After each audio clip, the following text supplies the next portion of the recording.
So if you need to find out the polarity, say of this adapter, to make sure that you're not plugging one that's the wrong type in, you can use your multimeter. So I'm going to put, usually it's negative on the outside with these, I'll put the positive on the inside.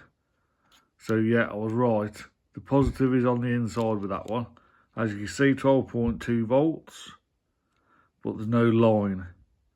If you were to reverse them leads and get it the wrong way around, you get a line there.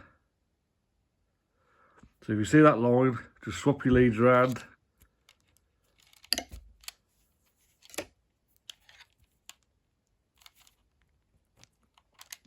When the line's gone, you know that wherever that positive is the positive.